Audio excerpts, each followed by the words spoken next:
Yes, big up, people. Hope you're well. Big up to everybody that's here. Nice and early morning, afternoon, evening to wherever you're listening around the world. Welcome back to the channel and welcome back to a brand new show, bringing to you every Monday lunchtime. Monday Madness. We've got our elite panel. We have got Martin joining us very soon. It's myself and Lee Judges joining the panel today. This afternoon is Dan. Dan, Chelsea is still rubbish. How are you feeling, mate? Yeah, they're not looking good, mate. I'm great. I'm glad to be on. Good to chat with you guys about football. I think we're all a bit depressed today after the weekend's results, but I'm sure we'll cheer each other up. Yeah, man, we will. Big up, man. Also, back to the channel is Henry. Henry, how you doing, mate? Yeah, I'm good, mate. I'm good. Obviously, can't stand them Geordie lot, but yeah, apart from that, yeah, it was a good weekend of football. It was, man. It was, and all of us are a bit depressed today, man. And Flawless, I don't think you're feeling any different than the last time we spoke, my bro. What are you saying? Would you be the last time? Every time we speak, it's the same conversation. When we don't do that, Potts, it's the same conversation every time we spoke, and we spoke on numerous occasions. But big up for having me, though. Appreciate it. Nah, come on, man. Absolute ledge. Lee, new show, new people, not just me and you anymore, my bro. Yeah. Looking forward to this, well, I was until he's talking about Oasis tickets and all that crap. But other than that, listen, Henry, I love you. It ain't been a good weekend of football. It's been crap. It's been crap. You know what I mean? Let's be honest. And I will say that I've been really, since Saturday morning, I've been really, right in the doldrums. But I had my Spurs family around here yesterday for a barbecue night, and softened the blow. It softened the blow. You know what I mean? My mum's husband. This is a great story. My mum's house watching the game, and I'm looking at it like Spurs are all on top, and he's gone, this is a game that we're going to lose 2-1, and I said, no way, you're gonna break through in a second. And just at that moment, it happened. I tell you what, it was heaven. It was heaven, that was heaven. It's us to a T, though, isn't it? Missionary FC, we're all on top, and then we don't capitalize. Like it's taking my Spurs hat off. I think we've been a better game every game we played this season. We've been a better team. We should have beaten Leicester. We were all over them. 25 shots on goal. We destroyed Everton. Let's be honest, they are in the absolute pits. And then we go up against a Newcastle side that played midweek against Forest, which they got through on penalties. And then we just, I don't know. We spent £180 million on Brendan Johnson, Richarlison, and Dominic Solanke. Dominic Solanke didn't get injured all last season, plays one game against Leicester, he's out for a month. Timo Werner's the third highest paid player at the club. And it's like, I'm sorry, but Andrew's got to take some of the flack for this, because instead of trying to finish our chances, our defensive issues, mate, is absolutely diabolical. 4 clean sheets in 33 fucking games. Jesus, are your numbers? Clean sheets. Liverpool have kept more clean sheets this season than we have in our last 27 games. Now, I'm sorry, but we can all praise Ange for his lovely style of play. And let's be honest, it is a good brand of football. But it took one pass to cut us open from a defender. We had so many chances. We had 20 plus shots again. We were all over him. Brendan Johnson, I don't know, the less said about him, the better. Timo Werner as well. And now we next game we've got is you boys, and this high line, mate, it's got to be dropped 5 or 10 yards deeper. Then we got Man United away shortly after that. The Europa League. I don't know how they've allowed 48 hours between the North London derby and Coventry away. I think that's a joke, to be honest with you. But it is what it is. We'll probably get dunked out the cup again. I've got 50 quid that Ange will be lucky to make Christmas. And that's not me being reactionary from the Newcastle game. I just don't see any improvement from last season to this season. With dispatching of the poor teams, yeah, we look fantastic against Everton. That could have been 7 or 8. But, mate, how we didn't win that game yesterday, and Alexander Isak, to be honest, was fairly quiet. Yeah. But he makes that run, he scores the goal, and that's the difference between a £60 million striker and a £100+ million striker. We're saying that. Do you think your fan base will want him out, though, Henry? I don't think you're mate, just go on Twitter. If it's not Do you leave think out, you're Ange out. If it's do not you think Ange you're out. bored? I don't think you're bored will sack him unless you look like you ain't going to get Champions League. Well, let's be honest. This year is probably going to be the hardest year to get Champions League. I think we've seen in the Prem. There's 7 or 8 teams that could quite easily get in there. Like Newcastle are not to be slept on. They've got 1 game a week. They've managed to keep hold of their stars, Gamares and Isak. But in terms of us, like, mate, Jesus Christ. I mean, I don't know if any of you watched the game. I watched it. I did watch it. Yeah, I did. How many chances did we have on goal? We hit the bar. We did Yeah, absolutely everything. you had a lot of chances, and it's like you have to, when the momentum's with you, you got to take your chances. Otherwise, that happens. You could all see the Newcastle second. Yeah, you could see the Newcastle second goal coming. It was on the horizon. And when you look at the back end of last season, when we went through that phase of conceding from every single bloody corner, at least we're not doing that now. But in terms of the defence, I think we can all agree Udogie, Van de Ven, Romero, and Porro are all individually good defenders. But in a back line together, I don't know what is going on. Because that back line is better than, I'd probably say, other than Arsenal's, Liverpool's, probably 5 teams. I'd probably say 6th, 7th best defence in the league. But, mate, we can see goals for fun. Absolute for fun. And my fear is, if we lose against Arsenal, the fan base will turn immediately. Shortly afterwards, we've got Man United away. We don't have a great record there. We've got Brentford at home. You'd expect us to comfortably dispatch that lot. But, mate, like, we've got to be burying teams. We've got to be taking our chances. We've had more chances than my bloody ex-missus, and I got rid of her years ago. It's absolutely diabolical, mate. I don't know what you guys think from neutral fans, but I think we like, I can't wait for the January transfer window because we desperately need new forwards. Like, we brought in only shut 2 days ago, Henry. We're talking about. Yeah, we brought in Ober from Burnley, Dan, for £25 million. He starts finally beating his defender, and Ange goes, "Nah, see you later. We'll bring on Johnson." Like, I don't think you're. This is what I think about Spurs, right? I'll bring Flawless in on this actually, because I think personally Spurs have got a really good first 11 when everyone's fit, but you've got nothing on the bench, man. Like no depth whatsoever. And that's why I think if you had 1 game a week, you'd have a great chance of securing Champions League football. But I think it's going to be harder for you now playing European football Thursday, Sunday. But I don't know what you're saying, Flawless, about Spurs, man. You said you watched the game. Yeah, you mentioned, well, Henry mentioned that stat. That's crazy. It's 4 clean sheets, and I knew their defense was bad, but I didn't know it was that bad. And I agree with you in regards to their first 11, but everyone could see clear as day they needed attacking players. I don't know why they didn't go get attacking players. And the money, I think Ange's done a good job there. Midfield's good. Defensively, individually, like Henry mentioned, they're also good players as well. But why they didn't go and get more forwards, I don't know. When you look at the forwards they bought, Odegaard, all right, he looks half decent, but Timo Werner, Brennan Johnson. He's on 170 grand a week. Richarlison, I don't understand.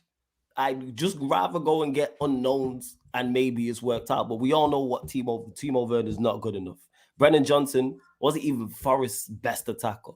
You can't even look at Forest and go, oh, he was 50 the best million player quid to not on a Forest, you don't come back with Gibbs White. How is that possible? You got Gibbs White, you got what's his name? Awanyi, the center forward. Both of those two are better. I think Solanke will be a decent signing. Why they didn't go get Tony, I don't know, but I just think whoever's making the decisions in the transfer window for Spurs, I don't know, but they should have won that game, yes. But Henry's right when he says Spurs have been the better team in all 3 of their games. But attack is goals and it's creativity and goals and just quality in the final third. And when you don't have that, it will cost you. And that's what's going on with Spurs. If you put an elite player in their forward line, they probably win both those games. And Henry's talking a completely different tune. So you have to look at whoever's making the decisions for transfers at board level for them. Yeah, man. Yeah, I've got to say, like, Dan, I'll come to you about Spurs because obviously as a Chelsea fan, you're probably looking at them to try and get them in and around where you're at in terms of what you're both trying to go for. I look at what Spurs are trying to do, and I understand with Ange. I actually put quite a lot of blame with him in terms of the style of play because although I think it's attractive to watch, if you're not scoring goals and you're always going to concede, you ain't going to win games. And I think that high line has got to be sorted out. But he seems quite stubborn and just to be a little bit like Unai Emery, I suppose. He goes for it. I mean, I'm not saying he's better than Emery because I think Emery is class, but I look at it and I think you actually need to change it up a little bit sometimes. And Ange, I haven't seen enough at times that he's done that, if you get me. Yeah, I agree. I think Ange said, didn't he, that the second season would be where he sort of focuses on the tactics. He didn't want to overload the players, I think he said at the beginning of last season, and they started off to a flyer. But yeah, I think that's the issue for Spurs, is that those 10 games that you went unbeaten at the beginning of last season carried you for the rest of the season when you had some inconsistencies for sure. And I just feel like the fact that you've not got off to that start probably strengthens the case for Ange to be leaving the club if nothing changes, because a lot of fans I've spoken to said he definitely is going to have to adapt second season, maybe reduce the height of that defensive line, because it creates issues. It creates injury issues as well for Tottenham that we've seen. Those players are on high-intensity sprints for 90 minutes every time they're getting counter-attacked. And obviously we saw Van der Ven pull up a couple of times last season. We saw other players in that Spurs defence get injuries. So I'm not sure whether that is the type of system that's going to lead to success in the Premier League. I love Ange, by the way. I think he's great. I like the fact he's got his own style of play. He's not following anyone else. It seems like he's got his own ideas about football, and I have to commend that. But at the moment, I don't think it's going to take Tottenham to where they expect to be, because what Henry said, there's just far too much competition in and around chasing for the top four this season. I think it's going to be really difficult unless you're up your A game pretty much every week. Can I just add something on that as well? Like, no one can have a go at Levy from the Tottenham fan base's window. We spent £145 million on a window where, let's be honest, no one's really, other than United, Villa and West Ham, and obviously Chelsea, what they do every window, no one's gone out there and dropped £200-300 million. We spent 57 million on Dominic Solanke after one season in the league. I was like, do you know what? Probably fits the system. He presses from the front. But then we brought in Archie Gray, an 18-year-old. We re-signed Timo Werner. We brought in Bergvall, and we brought in Odebear. Like, let's be honest. If you've got a team that wants to win major honours, your recruitment's got to be better than that. I don't think they're all bad players, but we're going down this Project Youth thing. But the depth, like you said, Potts, if we get an injury to Udogie or Van der Ven, we are absolutely finished, because our backup to Udogie is Van der Ven, which makes no sense because somehow Ben Davies is still at the football club. And Radic I can't believe you didn't get a left back, man. I can't believe you didn't get a left back. Well, we've got a left back, Sergio Reguilon, and he's now training with the under-21. Really? Yeah, what's going He's on? still there. I've Surely forgotten about this, brother. Surely he's good enough to be back up at least. Surely. 100%. He went to United and did a relatively good job. Yeah, I would have took him back. 100%. We desperately need a left back. Let's be honest. Van der Ven's hamstring is not going to last the season. We all know that. It's going to go. There's already fitness concerns about him being a doubt for the Arsenal game. He missed Newcastle game. And with Udogie, we can't have one left back. Like the Europa League format, plus League Cup, FA Cup, Premier League, Tottenham have 50 games this season. He can't play 50 games. He just about played 35 last year. And 3 of those, I don't know how he even made fitness, but it's going to be a bumpy ride. But I don't want to sound like massively negative against the club, but I just don't think Ange's going to last. Well, carry on, Henry. I love it. Like all jokes, this mate, judges, this defensive side of things. Like you look at the North London derby of last season. You didn't even get out of first gear and scored 3 goals. Man City would toying with us and scored 2. Chelsea battered us home and away. Like, I'm not holding my breath. Henry, I'm with you. I do think he's under pressure. The back of last season's results, you know, when you look back at them now, the beginning of this one, if you were to lose the North London derby, I think is the next game after that Brentford, and then Man United were to not get too many points. Say, like for instance, you do lose to Arsenal, somehow Brentford get a point, and you know Man United beat you, which would be a joke. It'd be right under the pump. You know what I mean? Like he would Brentford be looked good at the weekend and all. Yeah, I actually thought they did, to be fair. Mate, and Wemu and Visa, mate, they don't need Tony. Them two have. They got that Sharder as well. He looks pretty decent. Yeah, Sharder, whatever. Yeah, they're decent. They're decent. Yeah, they are decent, man. To be fair, Thomas Frank, I think last season he had some injuries, but he's a good manager, man. Martin, he's due a better job, isn't he? Sorry, Dan. Oh yeah, definitely. Martin, welcome to the show, mate. Lastly, I know you're obviously on another show, so big up for you for coming on, man. Really appreciate it. Just lastly on Spurs before we move to United, I'm sure you'll be laughing at talking about them as well. But what do you make of Tottenham this year, my bro? I mean, I don't think they're playing bad. Like They'd have took the chances yesterday. They'd have put 4 or 5 past Newcastle. I don't think they're actually playing bad. If Angie's under pressure now, God knows where the rest of the league then. He's only been there a year and what? God knows what. And we're putting pressure on already. I'm not sure. This is my issue. I think too many clubs hit the panic button too early. Way too early. It depends what Tottenham's goal is. Top is it 4. Top 4? Top 4 in a trophy? I don't know. I do think, you see, Dan, you know me, I'm too old school with this. This 4th place stuff is clouding a lot of fans. It's clouding a lot of fans, and we're chucking cups away now like they mean nothing. Facts. It baffles me, this. I'm listening to Newcastle fans say they want top 4. Like, no, you're not won a trophy in 50 years. What we're doing here. Because this trophy only pays 2 million quid. It's like, hang on a minute. No, the fans don't work on the board. You are not financial advisors. You're not like, what we're doing here. We're sat there now debating 4th spot because it brings you, an extra 40, 50 million quid. Why? Your owners aren't going to spend it in the window. Just prove that. PSR's killed that one. So it doesn't really matter what you're going to make. Good point. It baffles me. And then what? You go in the Champions League. Are you going to win it? No. Let's be honest. So you want to chuck a genuine chance of winning an FA Cup or a League Cup away for the dream of winning a Champions League when you know really you're not going to win it. I agree with you, mate. Henry will do some disgusting things to get I'm sorry. Football. I do some stuff that's borderline. It's total 180 on me now. I don't get it. I do some, like, without getting demonetized, some disgusting stuff to get my hands on an FA Cup. And the club's run by accountants. The director of football has come out and said that the aim this year is a top 4. If we've got an FA Cup game, let's say on the Saturday, and a North London derby, or let's say Chelsea at home on the Wednesday, the club will go out there and put a piss poor side in the FA Cup. We'll get steamrolled, and then we'll probably draw against Arsenal. We did it at Sheffield United under Conte. Harry Kane and Dejan Kulusevski are on the bench, and we got knocked out by a Championship side. We've not got past the 5th round of the FA Cup in 6 years. And the last time we did, we got steamrolled 4-2 by Chelsea. So, Henry, so you're saying is your fixtures now in Arsenal, and then you've got Coventry in the week? Like, you ain't got a Europa League game in that week? No, yes, we got Arsenal on the 15th, Coventry on the 17th away, and I'm not feeling confident about that by any stretch of it. If we get lose to Arsenal, Coventry away, look at what they did to United last year. They've got the exact same squad. I'm not confident. Then we've got Europa League against Qarabag. Let's be honest, we should steamroll them. 4 days later, we've got Man United, and then we've got Europa League in I don't even know where it is. I don't even know how you pronounce the team name. And then after that, we've got Villa away. That is a slippery. Like I think Martin's right.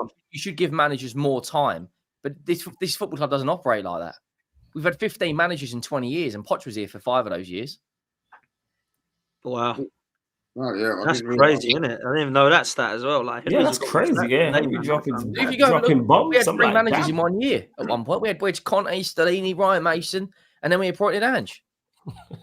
That's a joke, man. Honestly, that's a joke. An absolute joke. It really is, man. But listen, we got to move from Spurs.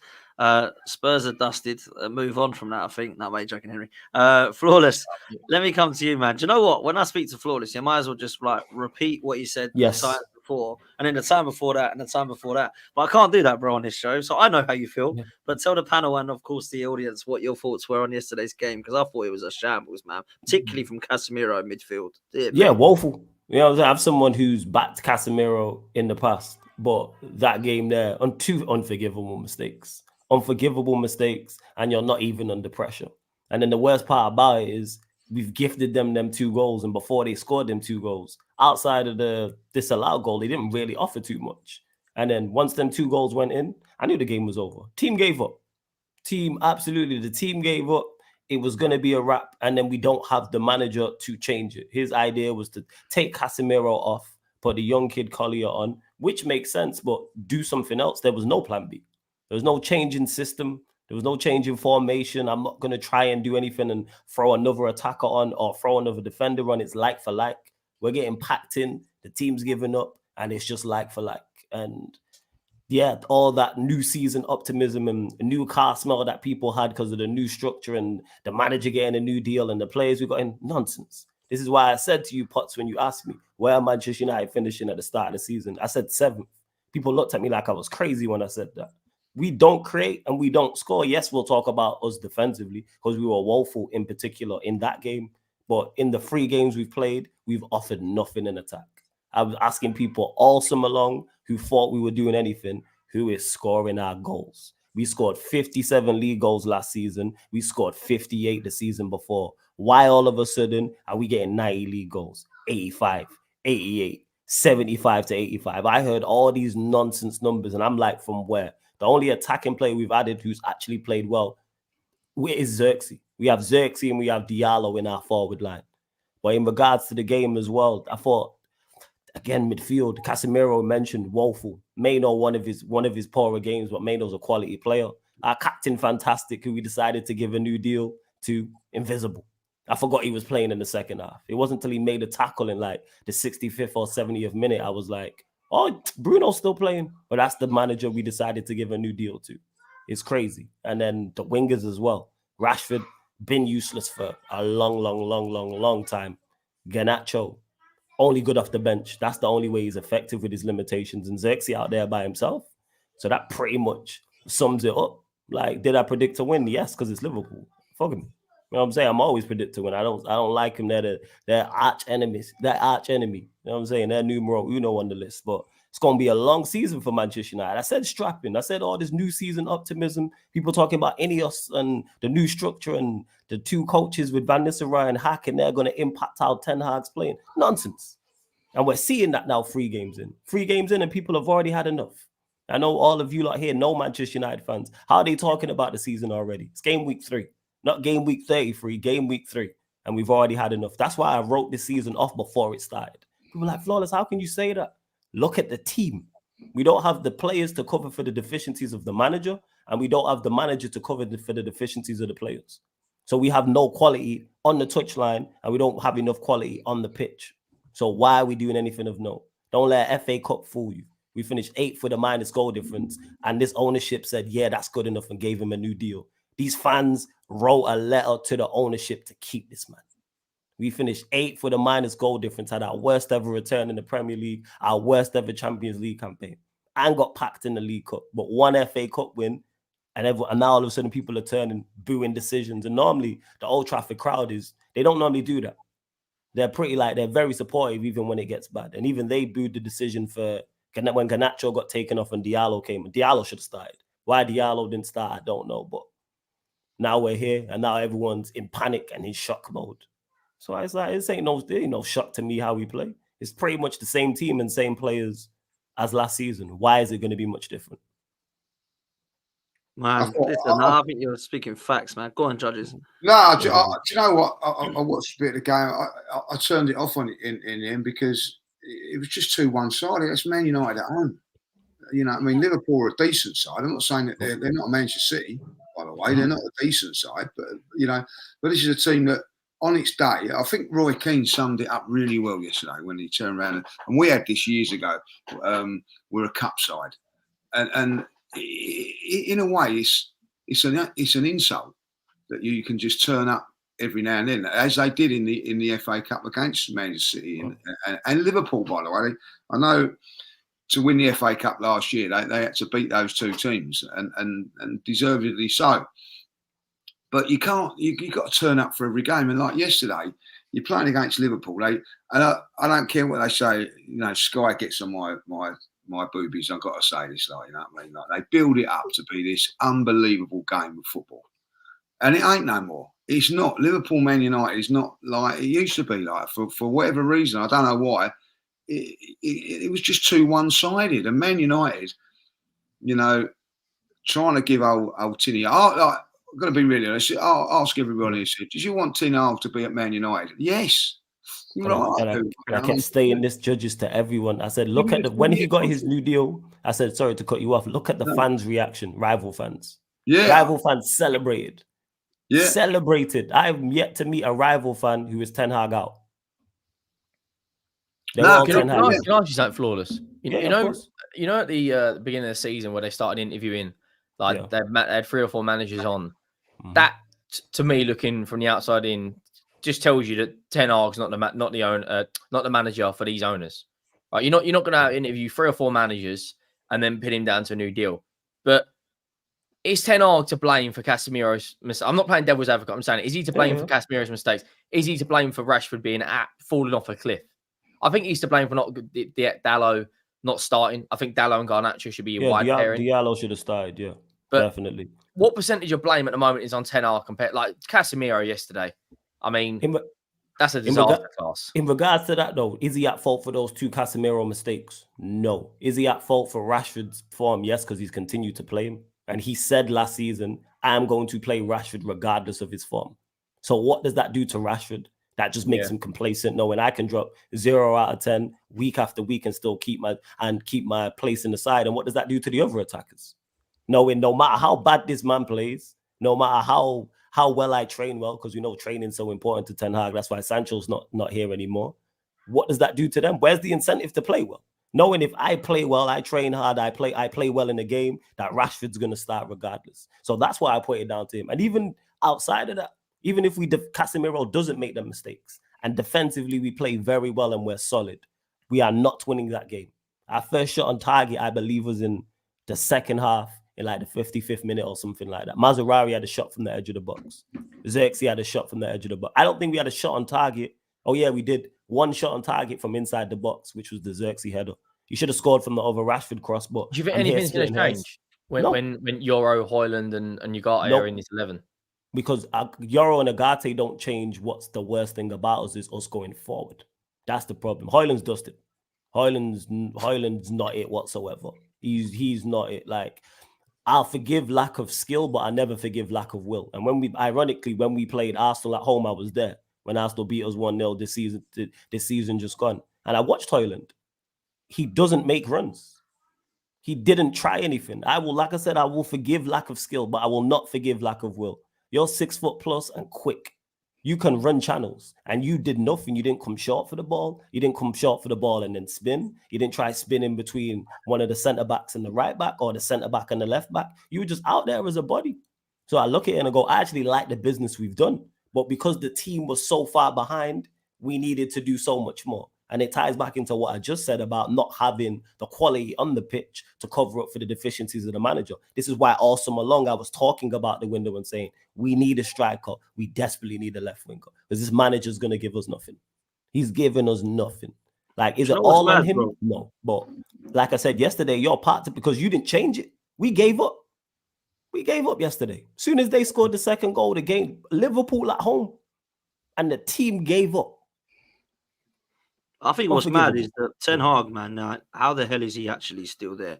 We know why he's still there. Trophies. And trophies, to be fair, count for a lot, right? We were talking about it earlier with mine, and I agree. But I'll come to you, Dan. I think the quicker they get rid of this guy, the better. I mean, it's great for us. I hope he stays forever.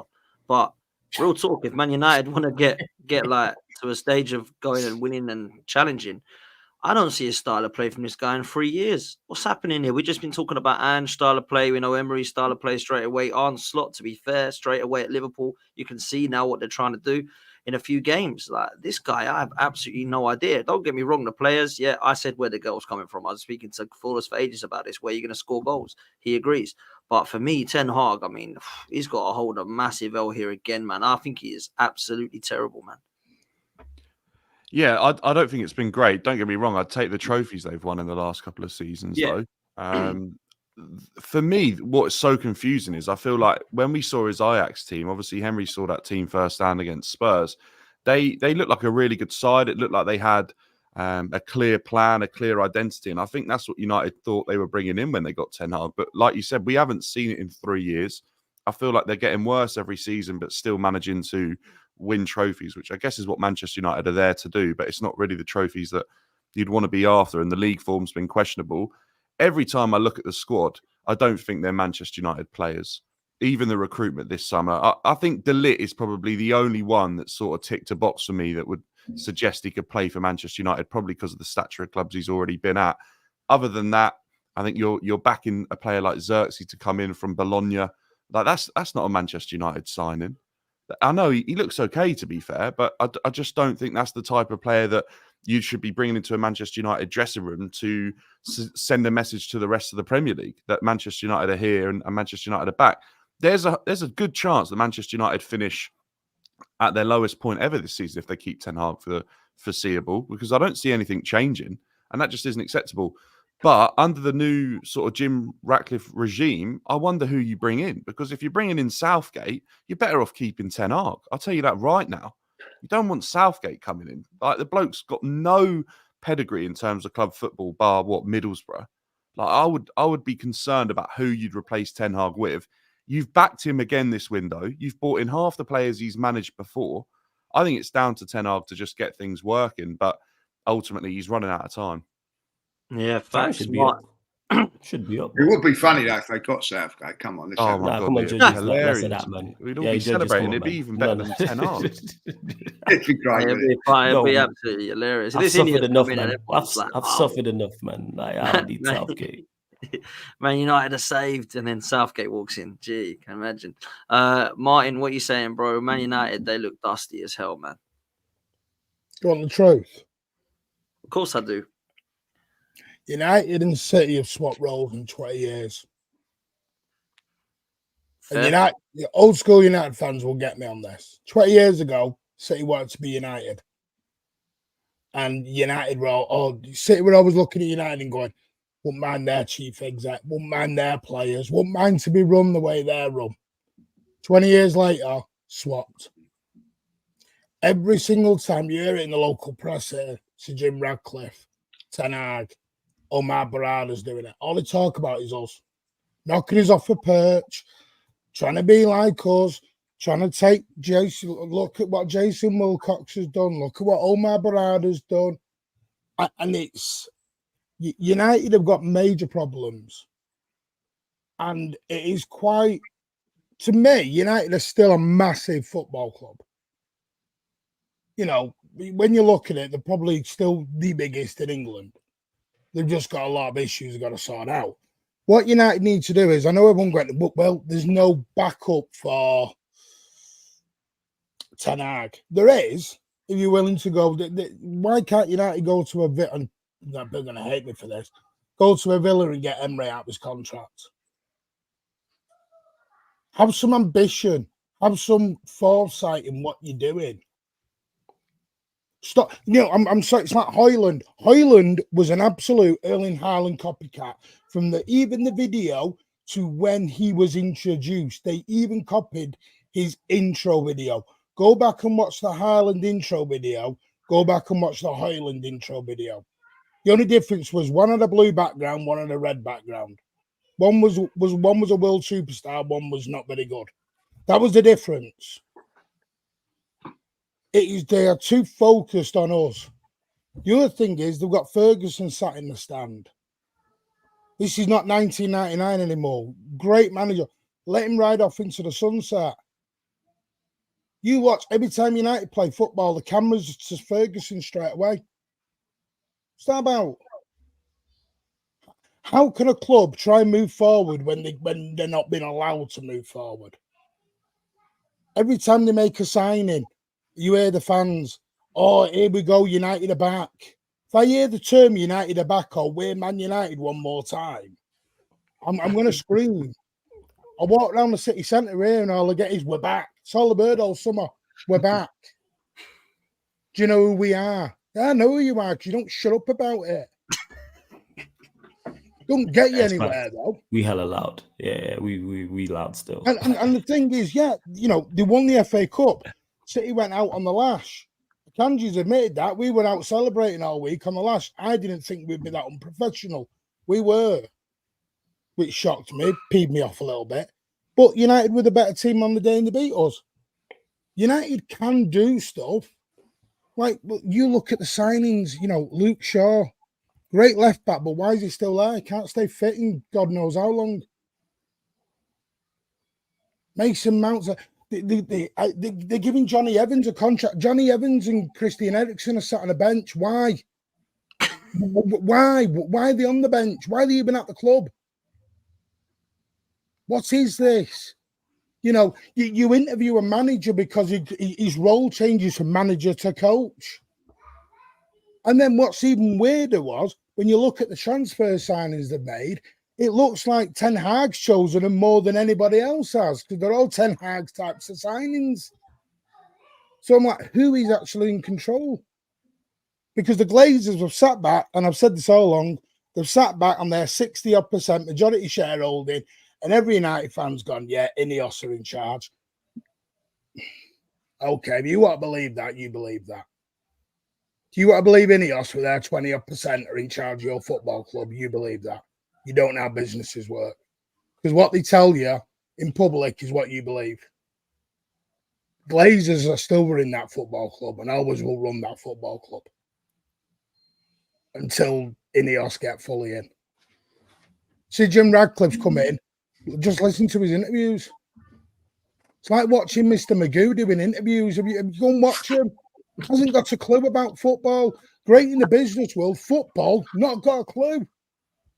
Who comes in interview and goes, yeah, and admits there's a red cartel in the football league and that United have had dominated the league because they owned half the bloody board at the Premier League. Who admits that?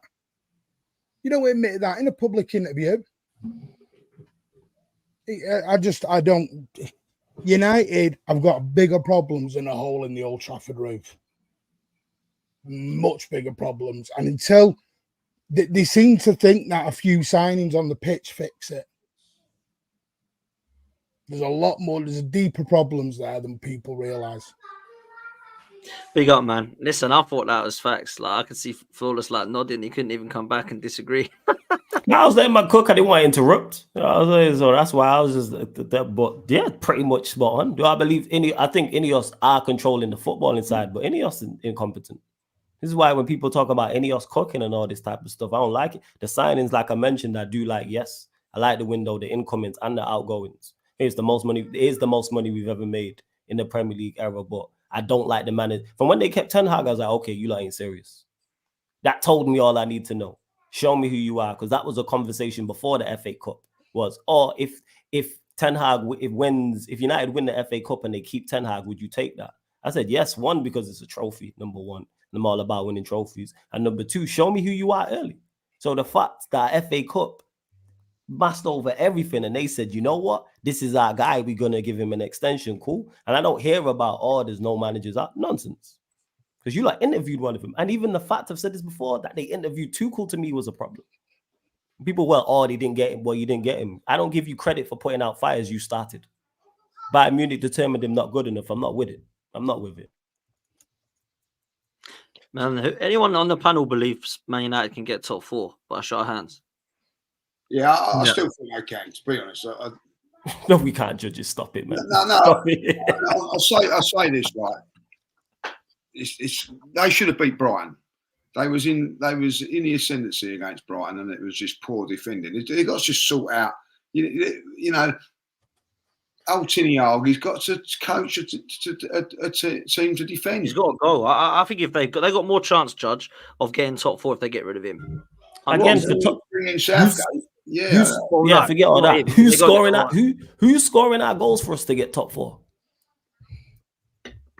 I don't know. How many goals? How many league goals we scoring this season? Like, you look at it like the decision was made. Like you can say, like Sancho's a very, very good player.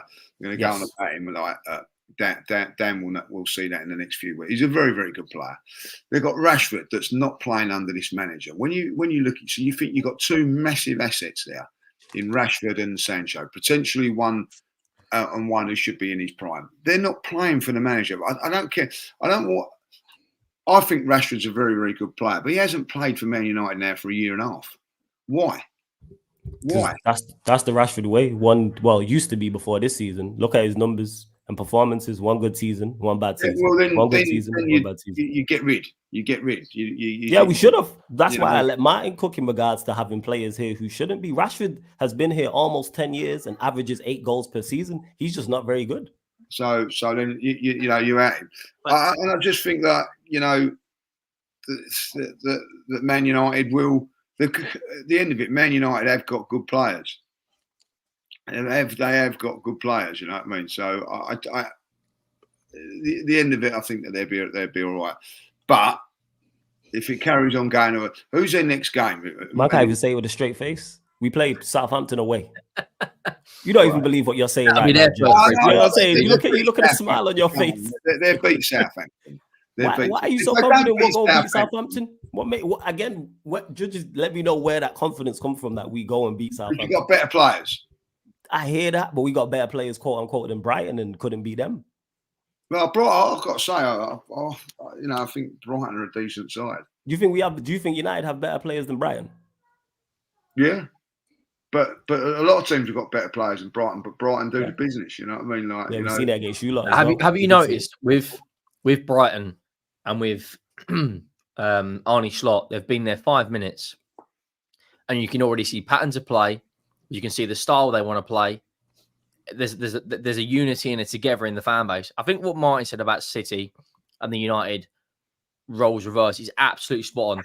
When they brought in Tixie Birkenstein and they started really pumping money into their academy, and you see the benefits of the Cole Palmers and the Fodens and whatnot, that was City's game plan. And now they're in a position where they don't need to go and spend hundreds of millions of pounds. They'll drop 100 million now and then on Vardial, on a Grealish. United have been spending hundreds of millions of pounds for the last 10 to 15 years.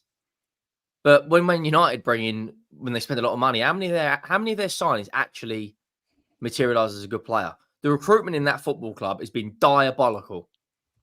Look at the Paul Pogba situation just in isolation. Let him go on a free, buy him back for 90 million, then let him go on a free again. And that was a player that had bundles of talent. Man United, we've tried to bring in Dan Ashworth, right? They brought in some good signings. I thought they did well to get Lenny Yoro. He's wanted by a lot of clubs in Spain. Ugarte will probably be a good signing. But Flawless is right. There's no goals in that side. Fulham will score more Premier League goals this season than Man United. We scored 5 more goals than Luton Town last season, and they got relegated. Exactly. Rashford 5 more than the absolutely Championship side.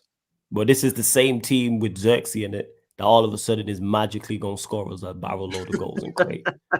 We don't create and we don't score. We did it against Fulham, we did it against Brighton, and we didn't against Liverpool. And they're 3 teams all at different levels. I've been saying this. If we crack 60 goals, we'll be lucky. But this has been a problem for years. We've scored 70 plus league goals once in the past 10 years. But look at the recruitment, Flawless. 90 million euros on Anthony. Let's be honest, at the time, he was a 20 to 25 million pound player, right? You spent 60 million pounds on Haaland, who scored 9 goals in Serie A. Rashford has fallen off a cliff. I look at, just because I know we're talking about City, Oscar Bob, right, walks into your team as one of your best forwards. Absolutely. And that's a guy that's probably at the moment probably an impact player who was probably going to have a good season, and there was a lot of talk about him having a good season, another academy graduate and all that. But Man United at the moment, mate, Garnacho and Dalot are the best wide players. One of them's on the bench, the other one's getting subbed off at the wrong time. Joshua Xerxes, I think some of the stick he's getting is a bit overboard. I don't think he's a horrendous striker, but it's a fine margins. If he bags one of those goals when you're early on, it's a different game. Then you look at the midfield options. Bruno Fernandes, like, yes, he's a great goal contribution player, but how many times is he dropping stinkers now and no one's saying anything? You got 100. How much you get? 130 million pounds of player sales this window. You sold. Like, I know people don't want him around, but Greenwood's gone to Marseille and absolutely exploded in that league. 4 goals in 2 games. No. Greenwood starts for Man United right now. I'll be brutally honest. I know he won't get anywhere near that football club because of the off-field situation, but that's 40 million pound right there. McTominay would have done a better job in midfield yesterday than Casemiro. I don't care what anyone says. McTominay would have done a better job. His knees have absolutely gone. Like, 2 piss-poor mistakes. And then you look at Liverpool, who have signed Chiesa. He's got terrible knees, huge injury problems. He's been there 3 games, Arnie Slot. And they look night and day. Luis Diaz looks like a top player now. There's no drop off between Jurgen Klopp at the end of last season and Arne Slot, and he's been there 3 games. This is Ten Hag's 3rd season. Man United look no better than the first year. Henry, do you not think you could make the argument though that Arne Slot's inherited a far better team than what Ten Hag's ever had at United? Yeah, that's a good point. Yeah, of course, but you can see the patterns of play immediately. I don't disagree with you on that, but Ten Hag has never had the level of players. Oh, Henry's lost. He's come back in. Yeah, look.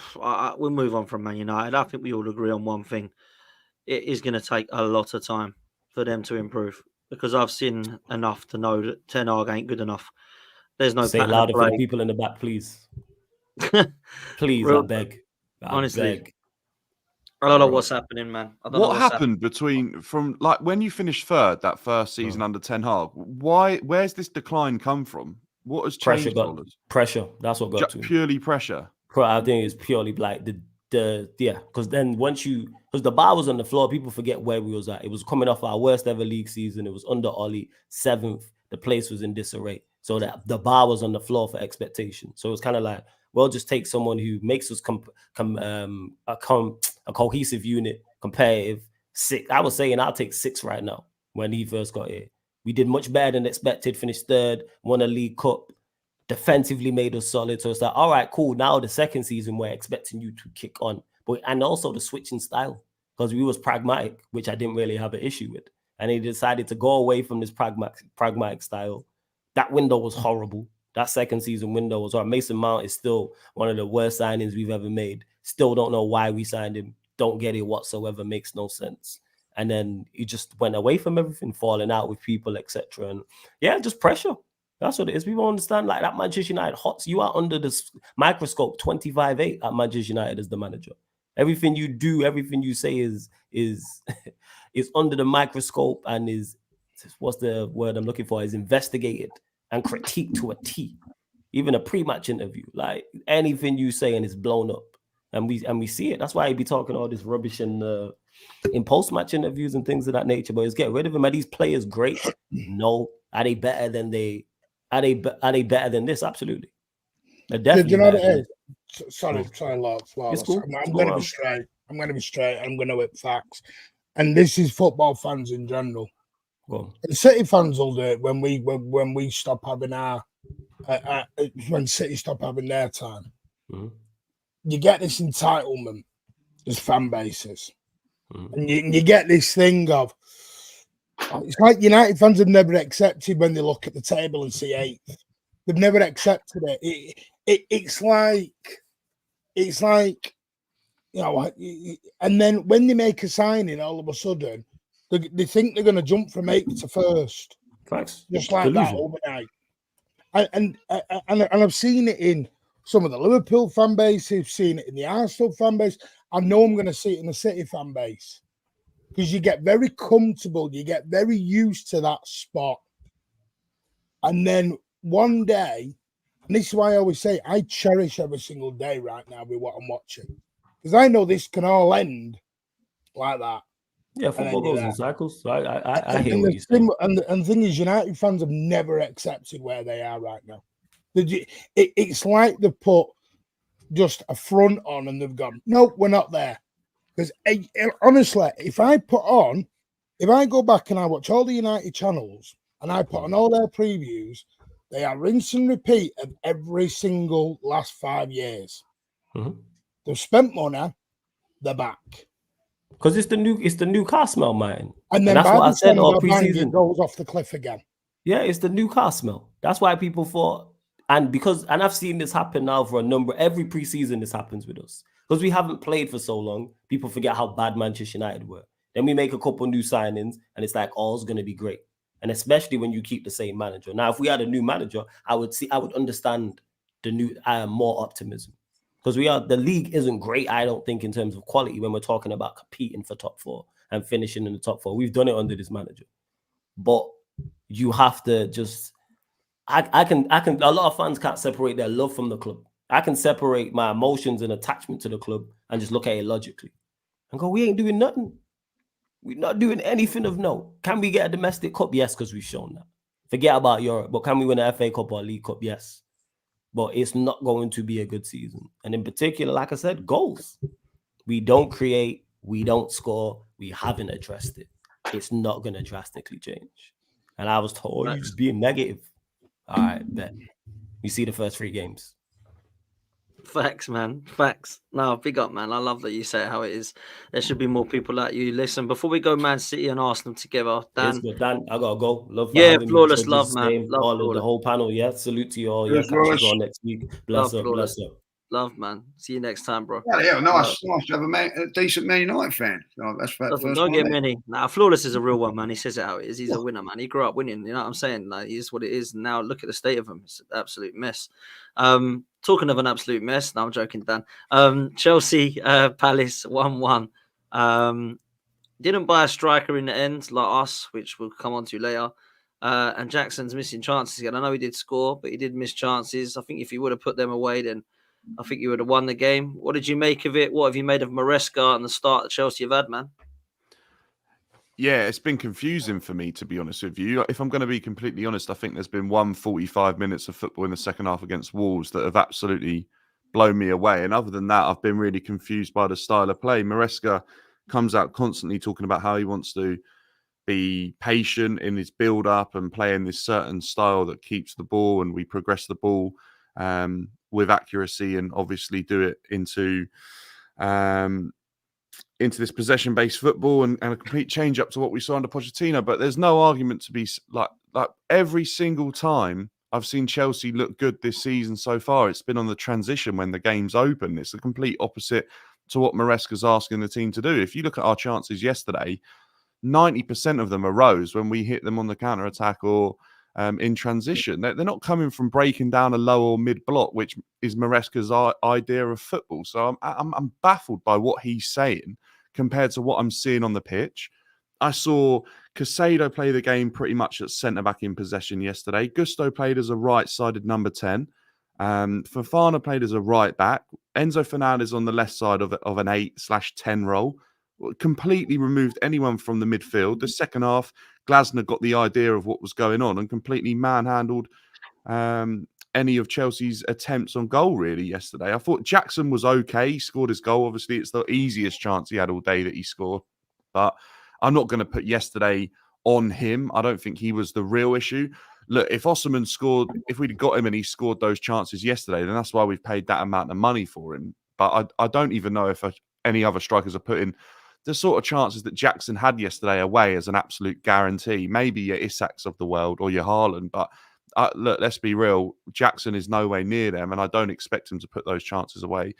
I have issues in the type of football that we played yesterday with what the manager has suggested his style of football is going to be. I just don't see the correlation between the two. I'm baffled at the moment. I'm not saying I'm out on Maresca. I think he needs time. I think the players need time. And as a club, we just need a bit of patience. But we're definitely not setting the world alight. And I've got to be honest, I don't see progress from where we finished last season under Pochettino. I feel like we've killed all momentum completely. We look better finishing the season under Poch than we've started the season under Maresca. I can tell you that much. And people will disagree with me because there's all these agendas about Maresca being this person that plays perfect football and all this. I haven't seen it, if I'm being completely honest with you. When I do, I'll let you know that I have. But yeah, like I'm just going to tell you what I see. And unfortunately, I go on Twitter and stuff after the game, and I'm absolutely baffled as to what game of football people are watched. Because look, don't get me wrong, Palace probably should have had a red card. Will Hughes is a definite second yellow, but we've seen enough of that drama this weekend. And I'm not going to put draw into Palace, a team that we haven't not beat in 15 years, down to whether or not Will Hughes gets sent off, because we've beaten them with 11 men every other time we played them. We weren't good enough yesterday to win the game of football. It's as simple as that. And quite honestly, when I look at the team, I'm just concerned that it isn't good enough to get top four, and it definitely isn't good enough without getting a striker or solving the issues I think we've got defensively. So, and the manager, I've got big question marks at the moment. And I need to see some evidence that he's moving us in the right direction. What's the expectation for Chelsea this season? Because you spent, I think it's fifth, Henry. Fifth. Yeah, because if you sack Pochettino when he's on the upwards trajectory, even if it took 30 games, Did you don't get me agree with wrong. the second? Well, yeah, because I didn't want him at the club. And I'll be honest with you, I think for 30 games, he wasn't good enough. I think we lost too many games that were his own fault rather than the players not being good enough. It was coming down to his decisions and lack of tactical insight, I think, in some games. But he'd finally sort of managed to figure out something, and it just took him far too long. And at the time, I thought, oh, we're just gonna give him another season and see where we're at. Let him have his 2-year contract. We're not going to spend the money on sacking him because otherwise we're going to have to sell a hotel or something. Well, ended up having to do all that. So I just feel like I haven't seen any signs of improvement yet. But if you sack your manager and you spend the kind of money that we have this summer, you have to improve. And if we finished 6th last season, for me, an absolute minimum is to finish a position above. And if you look at the teams above us, it was you, Villa, Liverpool, City, and Arsenal. I think we've probably spent the most. So should we not be looking to be moving up from 6th? Like I'm kind of baffled as to the methodology and ideology behind Chelsea at the moment, as I'm sure most people are aware. But I'm negative for suggesting that. Mate, we're all negative. All of us question our clubs, and then apparently we're all negative. I've had it all the time. Judges, what's going on at Chelsea, my bro? I mean, this Maresca guy's come in for Pochettino. I don't really know why he's come in, and I don't see much of a difference. If I'm honest with you, I still see the same players. I don't actually think Chelsea have changed their window dramatically, even though they've spent loads of money again. It looks as if Neto is probably the best one to come in, but I don't really look at the others and think, wow, they've strengthened in 5 areas here, Chelsea. They clearly needed a striker. I still think they need a goalkeeper that's better than what they've got. And I've spent over £1 billion and they still not got a goalkeeper or a striker, Judge. Dan sums it up well, really. Like it's deja vu, and it starts all again. They ripped it up last season and started again. They was just starting to hit a bit of form last season. Just started. I think they was the 4th best team from January onwards. So like they was on the right road, but they ripped that one up and started again, and that's what they do, and they continue to do it. The one thing that doesn't bother me about Chelsea, and they can get all these players in and all that. The one thing that you need to have, as well as talent and everything like, is team spirit. You need to have like a bond between your players and all that. Like they've got too many players, so like how are you going to get a team spirit? Neto comes off yesterday. He's not happy. Like another one comes in off the rank. You know, it's difficult building with a squad of 25 players. Then you've got players that are out training on a different part of the ground and whatever. If you're a footballer, you're thinking, one bad move, I'll be out there one day. I'll be grazing on that pitch. You know what I mean? Like you just don't know what's going to go on. I just don't think it's a good environment. And I look at Sancho and I'm thinking, well, why has he gone there? Must be for money, because why would you want to go there? Or he's got nothing else available. But if I'm a top player, I've got a chance to go to Chelsea, Man City, Arsenal, Tottenham, Liverpool, are a good side. I'm going to go to Newcastle. I'd even put in front of Chelsea, like from a playing point of view. Like, why would you want to go there? I don't understand it, But I also think that if you're a player, and you see how they've treated other players, I don't know if that would stand well for me, So, I know that you're on a contract and you've got to keep yourself quiet and everything, but, I look at it and I think, right, well, you're going to get a good bond with this manager. And I think they was starting to play under Pochettino last season, and now he's gone. So there'd be enough to say, right, I'm starting to make my way with this manager, and he'll be gone. I don't think he's going to last very long. I'll tell you why he won't last very long, because of the way he's treating players. The man management skills looks to be absolutely abysmal. What's he done? Played for West Brom, and he's disrespecting Champions League winners like Ben Chilwell, shoving Raheem Sterling out the door for Mikhailo Mudryk. And I think the Sterling one is a difficult one. I think that's come from above because he's on highway. But like someone like Ben Chilwell has been a model professional for Chelsea for a very, very long while. What they've done to Conor Gallagher is scandalous. scandalous what they've done to one of their own sort of graduates come through the ranks and all that, like, to treat him like that. So why I'm surprised that they're still getting players going in the door, Chelsea. I just think that the team spirit and all that won't be as strong as it is at Man City, Arsenal, Liverpool, Tottenham, and I think that will always be their downfall.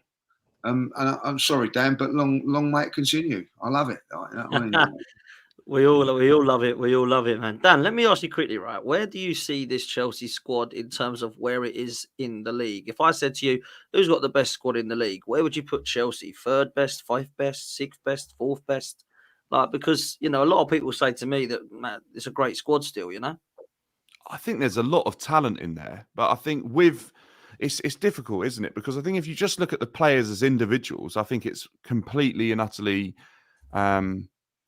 blessed with the amount of talent that it's got, and it probably gets in the top 4 squads in the Premier League. But when you look at the invisible things that you can't see, like the camaraderie, like the experience, like what Lee's saying about team spirit, like the connection with the fans, that when the fans are going to get behind you in a game and stuff like that, this squad doesn't have those sort of things, and I think that's so important. And like you touched on Brighton a little bit earlier, Brighton have a massive squad, but they've got all this, they've got camaraderie, they've got fight, they've got desire to do better than what people expect them to do. And then they go and win games against the likes of Manchester United, who have apparently a better squad. It's difficult. I think with talent-wise, it's a really good squad. And I genuinely think with the right manager, this team's good enough to achieve. But with the interference from everywhere else, I think it just hinders the squad. So it's difficult to say. But I think on ability, it's top 4, top 3, maybe. It's a very good squad in terms of talent. I mean, and Nkunku can't even get on for more than 5 minutes, and he scored 40 goals in a season in the Bundesliga not too long ago. It's interesting, man. I mean, I asked that question because Don thinks that, you know, if you're third best in the league, you're better than Liverpool in terms of squad. But I don't know that I agree with that. But I don't know. Martin, what's your thoughts on Chelsea lastly before we move to City and Arsenal? I think it's what Chelsea need to do is have patience for the first time ever. Because the trouble is with playing the ball out like Maresca does, it takes time. And you will get a couple of thumpings. City did it under Pep. We got thumped by Everton. We got thumped by Leicester. Because players aren't used to playing out from the back. They're not used to taking that sort of risk. You're a defender, and your first job is get the ball out. See ya. Get it clear. You can't do that when your manager's going to rollick you. When your manager's saying, no, while you're under pressure from that striker, I want you to play a nice 5-yard ball to the side. It's not in a player's brain to do that. Yeah, but Martin, it is at Chelsea because of the players we've recruited. They come through English academies that have been obsessed with playing out from the back for the last 10 years. We've signed 4 or 5 of yours on the fact that Joe Shields has backed them to succeed. He's now got Tosin, Cole Palmer, Lavia, Sancho. Like he's bought a defender. That was the point, Dan. I was about to say you needed to buy a proper ball-playing centre-back. I don't disagree, but I don't know if the issues are coming from playing out from the back. Okay, don't. Sorry, I've got one sec. Just I know what you're doing. I've got a phone call. Go on. 1 sec. Sorry. Yeah, that's all right, mate. I don't know if the issues are coming out from playing out of the back. I think the issues have been where teams have found it far too easy to play through us, and I think there's a clear lack of experience and leadership in the defence so that it understands what to do. And I also think that this season, more so than what we found under Poch, although it's a smaller sample size, is that Maresca's asking all these players to be fluid in their positional areas of the pitch when in possession. But that means that they have to revert back to their normal defensive position. So if Fofana's playing at right back and we lose the ball in transition, he then has to sprint from right back to centre back. Casado isn't in the right midfield area when Palace were breaking yesterday because he's been playing at centre back whilst we're in possession. And then Gusto's up at number 10. He's got to get all the way back to right back. All of that has to happen in transition whilst Palace is striding through an open midfield as Chelsea's players are trying to get their head around it. I'm all for free-flowing, fluid football where players are allowed to move between the lines and into different spaces and invert and swap positions and roles to what they might normally do. If it adds an advantage in a certain area or it's a clear and obvious gain in the terms of the football match. But yesterday we were doing that, and it wasn't leading to any chances being created. It wasn't leading to any success in terms of winning the game of football. So then it baffles me as to, hang on a minute, I'm removing all these players from their positions that they've been playing for the last 10, 15 years of their life in terms of growing up as a kid or whatever, because none of them are old enough to have had a 10 or 15-year career. And then all of a sudden, why? You got to look at it and think, why am I asking them to do this? Because I'm not reaping any rewards. I'm not seeing any benefits. Casado playing centre-back yesterday, like, what did it offer? Like, it offered nothing. So it baffles me. Sometimes I think these managers are so obsessed with trying to play a game of chess in their own head that they actually forget about the game of football that they're trying to win at the same time. I just think with Chelsea that they've just done everything backwards for me. When they're trying to build again, they're trying to shape this team up. Like, for me, two of the most important positions on the pitch when you're going for a title, trying to stay up, going for silverware, is the goalkeeper and the striker. And they still haven't bought one 3 seasons in. They've also looked at sorting their midfield out, which I still think looks unbalanced after spending over 300 million on it. I don't think they've got a centre-half partnership yet that I look at and go, yep, fair play. And I think although their fullbacks are good when they're fit, they're probably the only part of the side other than Cole Palmer that I know are definitely going to play when they're fit. I don't really know who else it is. Whenever there's one is fit, I don't actually know what Chelsea's best 11 is still. So, I don't know. I just think that it's going to take time. And I just don't think the Chelsea fan base have patience because they're so used to Roman. That's exactly what it is. That's exactly what it is. By the way, Stamford Bridge's atmosphere is like, I mean, I don't know what you guys ever thought about it travelling as away, but it's the worst I've ever seen it right now. No, like, really? it is gone. Oh my gosh. Because I think the fans are so disconnected and disillusioned with what's going on. Like, the only player they were getting behind last season was Conor Gallagher and Cole Palmer, or the only players. And then now, obviously, Conor Gallagher's been literally forced out of the club. They're still singing Conor Gallagher chants because they don't like how he was treated. And that's Trevor pretty Chalobah much as well. It's another one, isn't it? Do you know what it is? Exactly. Right. You know what it is? That you've for 20 odd years, you've been so successful. You've won practically everything. You've brought in a new hierarchy who have chucked billions of pounds at it. And what you just said there about Gallagher, I think the only 3 players last season that performed was Gusto, Gallagher, and Palmer. I think they were the 3 where your fan base collectively were all on the same side. But I just don't understand the recruitment. You're getting understudies to understudies. Like, you've got so many forward options. It's absolutely unreal. Like, you've got you could quite easily rotate 3 games in a week and have a different front line every week. But what Poch just said about your back line, I have no idea who your best centre-back pairing is.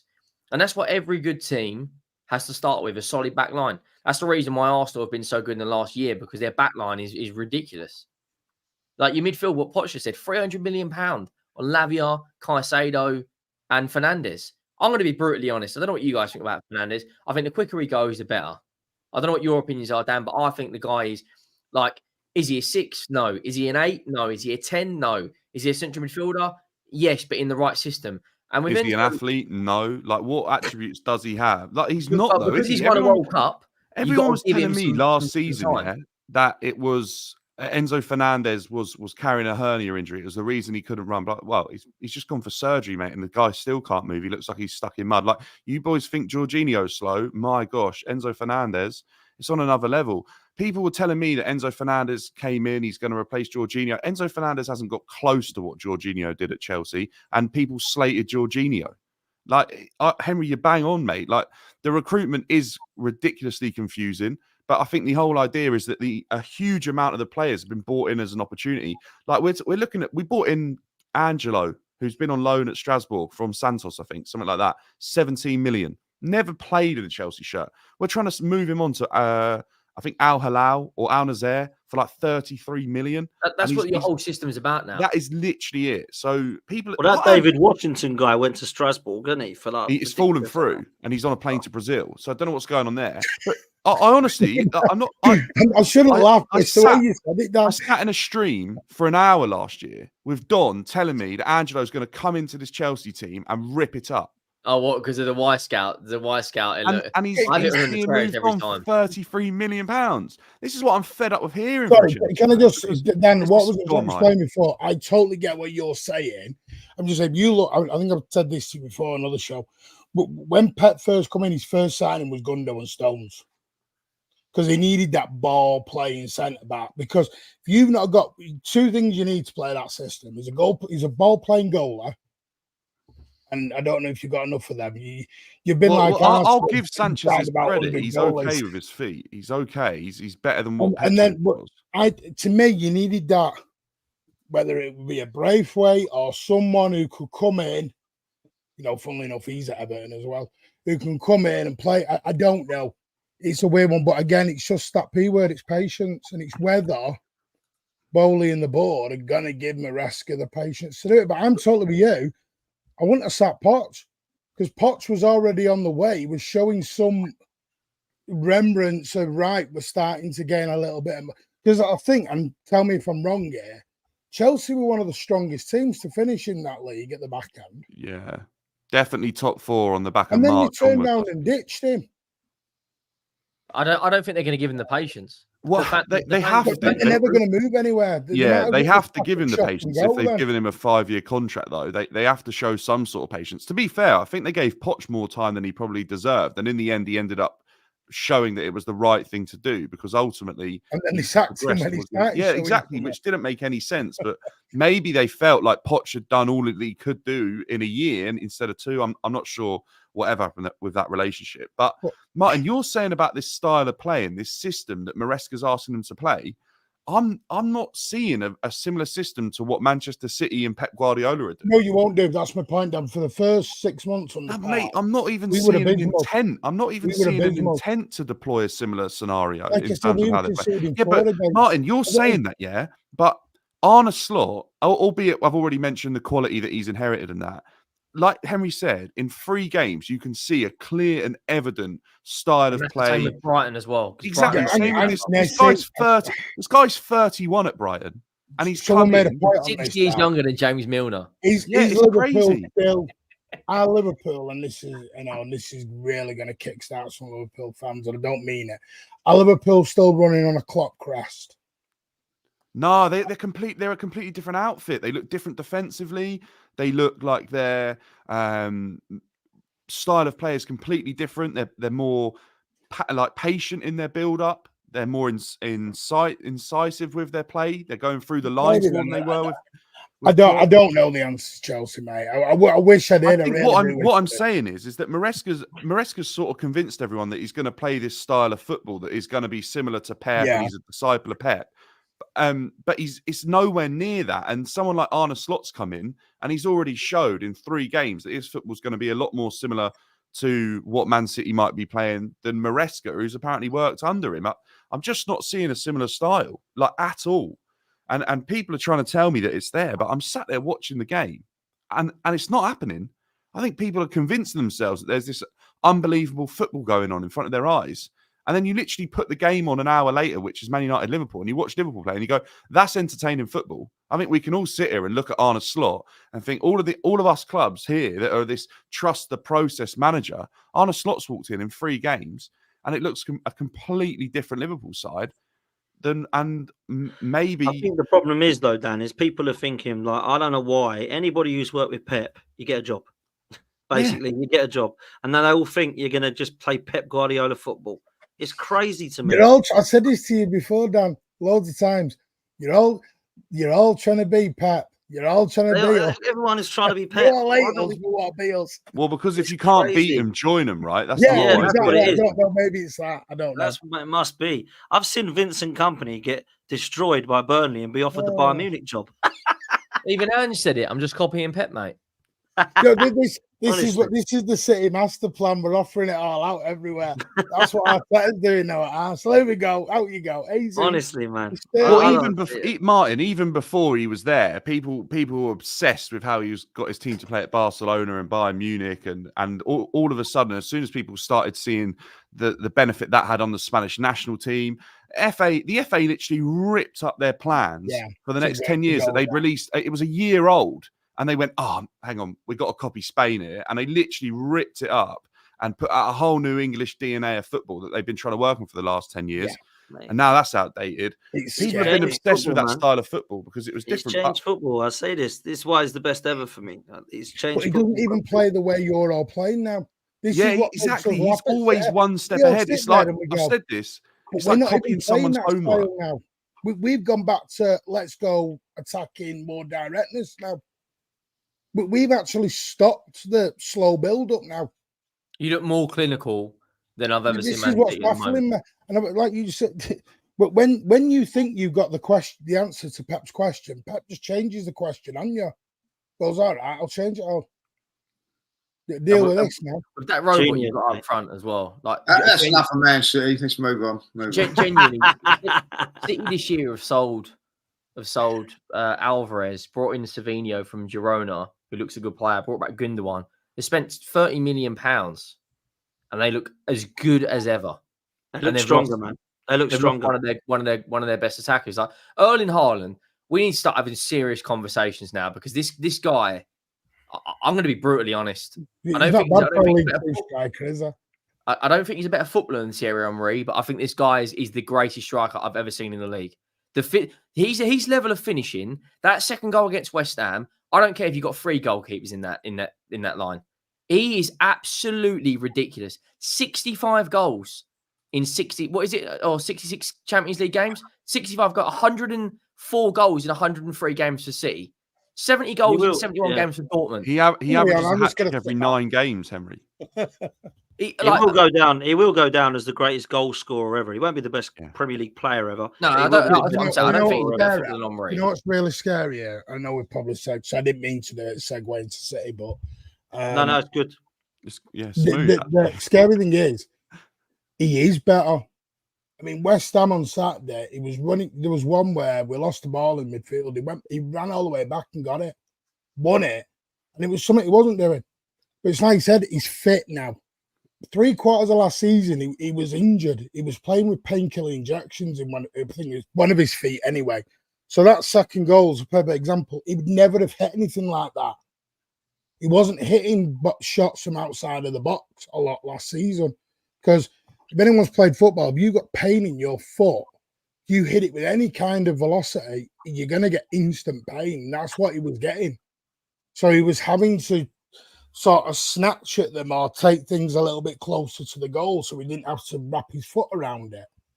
And this season, Ipswich already outside of the box, crashed one in, and then the second one at West Ham, which the scary thing that no one talked about, you saw Jack Grealish more direct in that build-up, going down the left and driving forward, which is something City fans have been begging to do. It's a big season.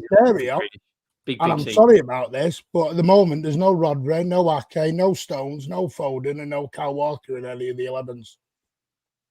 They're going to walk it, man. I've accepted it. You're going to walk it this year. I really believe you look so much stronger. And people have said, oh, you haven't played anyone yet, but you have. You went to Stamford Bridge, you went to West Ham away. They're not easy places to go. You obviously destroyed Chelsea it. and West Ham away are 2 of the most difficult ones to go through. So I'm not having this. The other thing with Haaland, which people forget, and why he hasn't played in the Euros or anything like that. So he's nicely rested, fresh. Yeah, refreshed. Yeah. And he looks it.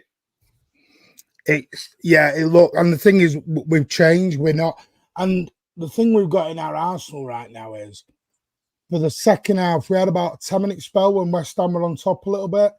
So what does Pep do? Takes off Doku, takes off Grealish, brings on Nunes and Gundogan to slow it all back down again. Have 10 minutes of complete pause and controlled football. Take the sting out of the West Ham attack. Take the sting out of the London Stadium's atmosphere. And the next minute, I've got Nunes doing a Yaya Toure running through the middle. Like, where's that come from? And he's threading balls through to Haaland. And I'm like, it was just... How many goals do you think he'll get in the league this season?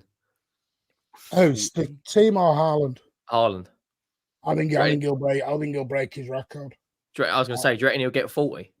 I think he'll get the way he started, he's on course to do it, isn't he? Yeah, 36, 37.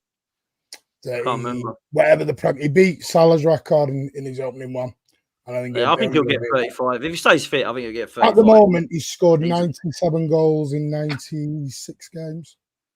That's ridiculous. It's just ridiculous. He's scary. He's a machine, mate. It's like a He's cheap. got 8 hat tricks. Aguero left us on 12. And that was after like 250 games. That was 10, 11 years. And Haaland's been with us just over 2 years, and he's got 8 hat-tricks already.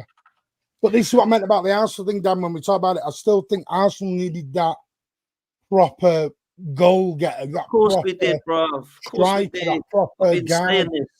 I've been Because saying I've always said it, Oh, you can play crap, but you've got that killer there. You've got a guy where, you know, people say, well, you play crap. Yeah, but that's the whole point of these plays like your De Bruynes, your Fodens, your Haalands, where you play crap and they just go bang and you win a game 1-0. yeah, Nobody moment remembers players. you play crap. The thing Moments is, players, mate. I've said it to you, I think Arsenal are 95% there. I just think for some weird reason, your board aren't pushing that final 5%. It Facts. baffles me. Facts. Bro, everything you just said there is what I've been screaming for the last 48 to 72 hours, and I've been called negative and toxic, so I don't see the point of doing it anymore. If you can't see what Arteta's doing, mate, you can F off down the lane. That's it. Get down to Tottenham, apparently. Yeah, I don't know. Is it me? Am I the only one who thinks Arsenal have started playing slower this season? I know it's only 3 games, but last season you played. It's like City and Arsenal have swapped in the opening 3 games. But City have been a bit quicker and a bit more tempo and go, and Arteta has gone to a bit slower. I don't know. Do you think it's because it's not necessarily a pragmatic approach, but do you think he's trying to control games more? Like when Arsenal were on the break and they had Martinelli on that left-hand side and Saka and Jesus will have it. That's scary. They look devastating, but Martinelli, for whatever reason, whether it's lack of confidence, out of form, they've brought in Sterling, who I think could be a good player in Arteta's system, but it's last season and the season before, they had no real injury concerns.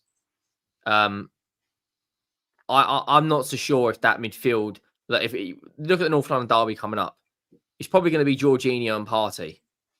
Now, I don't know what you two as Arsenal fans think.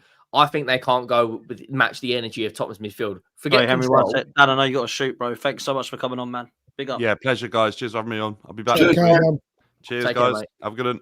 I think in terms of quality, 100%, so it's a more superior midfield. But in terms of the energy of a North London derby, there's a lot more pace in our midfield compared to Jorginho and Partey. And I wouldn't be surprised to see if you saw Trossard in a false 9 and Hazard drop into the 8 role. But that game against Brighton, I've never seen anything like it in my life. The amount of different refereeing decisions that went against both sides. Brighton should have had a number of free kicks. Arsenal should have had a number of free kicks. If you can't yellow card Declan Rice without yellow carding João Pedro. And the inconsistencies of the Premier League at the moment in refereeing is at an all-time low. In terms of Arsenal this season, obviously Dan knows and Judge and I have been very complimentary because I think you are a good side. But the way City are playing right now, like they could have had 6 or 7 against West Ham. I'm going to be how they're controlling football matches and when teams get on the back foot, it's not because they're playing better than City. It's just because City are taking their foot off the gas. Against Chelsea had a bit of a spell. All of a sudden, Pep goes, what are we doing here? A couple of changes, get control of the game back, go score another goal. Arsenal can't do that. If you don't take your chances in this league, you are punished. And unfortunately for you boys, you haven't got a striker up front who only needs half a chance. Like I haven't seen a striker in this league. Forget Alan Shearer. I've not seen a striker in Europe since probably you're talking about the early days of Brazilian Ronaldo. It's that devastating. His goal record is absolutely obscene. And yeah, that's going to be the difference maker. It will, and we didn't do enough. You know, I was crying out for a striker. I'm going to check this super chat in, Judges, and let you answer it before we come to a close, because Donny's saying that Liverpool, decent side, have a bit of respect for Arsenal, aren't miles ahead of Liverpool, and Liverpool finish ahead of Arsenal this year.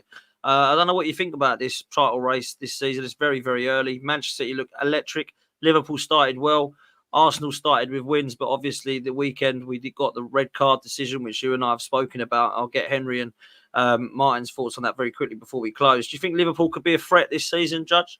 Yeah, that was a threat last season. That was a threat last season with that same sort of team. The only thing that probably let them down at the end was they were a little bit too open, a little bit like scattergun. This time around, they're a little bit more you know, I think the managers like looked at him and thought, I tell you, I'm not going to be as like.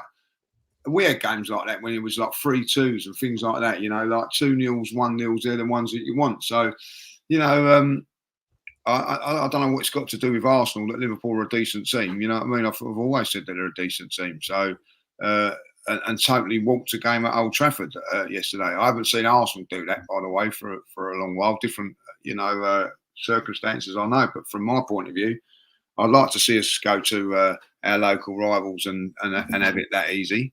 So they're a good side, but they're nowhere near as good as Man City. That is a fact. At this moment in time, Man City are a cut above. But Man City, I don't know how many games it is now. The last defeat that they had when they was in December, they've won every single game in January apart from one when they drew up against Arsenal, and they've won the next three now. You know, you're up against an absolute machine, and Liverpool fans have experienced it for a few more years than us, but like, I know what it's like now. And it's doing my morale in. I can't, you know, like the end of it. Again, Arsenal have dropped points at home. At home again, they dropped points at home against Aston Villa last season. You can't do that. You can't do that against the Man City side. I don't care about bookings and missed opportunities. Look, everybody's going to miss goals. I do believe. As great as we're all mentioning about Haaland, he missed an absolute sit with his header. They put it over the bar. So look, all top strikers miss chances. Havertz had two on Saturday, scored one, missed one. But Haaland gets about 5-6 chances a game. They create and or he creates them himself. So I just look at Man City and I look at Arsenal and I think that Arsenal relying on two players. I think to maybe three, but that is like Saka to be on his game every single week, Odegaard to be on his game every single week, and probably Havertz and Declan Rice. You know what I mean? Like, but the others, when you look at City, they just, it's, you know, if it ain't, you know, they've got De Bruyne, they've got like players that are coming on. You know, like Grealish hasn't started a game for I don't know how long. Can't remember the last time we started a game at Man City. He comes in that game there and looks like he's not been away. You know, he knows what he's doing, Pep. He knows how to run his team. He knows how to, when to make substitutions, bring them in, bring them out, like, you know. And we're not quite at that level. I see it on. Listen, I don't care about bookings and whatever, right? I don't know who Man City have got on Saturday. They're at home. I know they're at home, but I'm putting that down as a win. They're winning. Who they got? Sorry, mine? Brentford. Brentford. They beat Brentford, right? But they won't drop points. They won't drop points there like now. They play Brighton at home. They will not drop points there. They've got Arsenal in a couple of weeks' time. They won't drop points there. Judges, can I ask you a question? Sorry, I know this is going to, and I think it's an awful fixture, by the way, because I think it could potentially really kill things. I hate playing these games so early. But obviously, Arsenal come to the Etihad in 2 weeks, 3 weeks, whenever it is. I mean, the way things are at the minute, if City beat you, we're potentially 4 points ahead, already going in. And like I said, that's without your Rodri and your Foden already. Does it put even more pressure in there? Because you know, and you said this yourself, against City, you can't lose many games. You can't have many slips. It's a great game's so early, and it's too early, and it's gonna plus a North London derby as well. Anything could happen in that game at all. I was talking to a fella after the game. He came up with a great point. Having a beer after the game on Saturday, and he turned around and said, "You know what? I would have rather have gone for that game today, and lost." Because it's only 1 point difference, and we could have won that game. You know, do you know what I'm saying? Like, so he just said, "Look, just go for it, win the game. If we'd have lost it, we'd have only been 1 point. We'd be 3 points instead of 2. But we could be level with City, and being level with City at this time is what is so important. Like, you know, to be 2 points behind them after 3 games is a massive psychological thing going into the North London derby. So I get what he's saying, like, you know what I mean, like. Got to be near perfect, man, to beat this City side. At the moment, yeah. you know, I And don't you think we can't are. I afford- think, you I can't- don't think we Yeah, are. I said 4, so it could be 5. Yeah, it could be 5. Yeah, it And could be. that's why I'm a little bit shocked at Arteta at the minute. I feel because I didn't realise. I know Brighton had 22 chances. I know they didn't have many on target, but it's very unlike it. Arsenal don't normally give away that many opportunities. I do it online. I do it online. Really, I don't know. I've Yeah. always, when I watched Arsenal, it was always they were the ones doing the 22. So much more open at home. You ever look at that? You know, we've gone we go away games, clean sheets, and then, like, you know, say 3 clean sheets away from home, and then we concede at home. You know what I mean? Like, Yeah, right. Okay. I don't know, because obviously I don't watch. It's a problem for us. We don't really know how to. I don't, let's just say, set up. We're a little bit more open than you watch us away from home. We're a lot better. That's why I feel a little bit more confident going to Spurs away than I do when I play them at home, because we will be open against them at home. Like, you know what I mean? That's because you're a lot more compact. When you're at home, you're expected to go out on the front foot. Yeah. So you just do that. Your next 3 away games, though, I don't know if it's too early to say, but this could decide your season. You got Atalanta in between. Away, in between a North London derby and City away. And let's be honest, that's I think everyone expects City to go and they even without Haaland, in the next 3 as well. Brentford. City are at home in the next 3. They haven't. They've got a home in the Champions League. They've got no travelling. They've got an extra day off than us. Hey, that's unusual, judges, for us. We don't normally get 3 on the. No, I know. Like, we had it nice last year. Nothing to moan about last year on that night, but. You know, like this week we go to Tottenham, which we all know is never an easy game. Even last season, it wasn't an easy game. Like, you know what I mean? The last two years we've won there. But it's been tough physically and mentally. Then you've got to travel to Italy, come back home, all of this time, you know, and then play Man City on the Sunday, where Man City are playing on the Wednesday, ain't got to travel. You know, Inter Milan's still a bit of a tough one. I mean, the Champions League, personally, I know I'm in the minority on it. I don't like the new setup. I think it's garbage, because I think it's very. I think you're going to get a total role reversal on what you get normally in the Champions League. Whereas you get everyone going out trying to win the first 3 games and get qualified, and then everyone starts calming down a bit.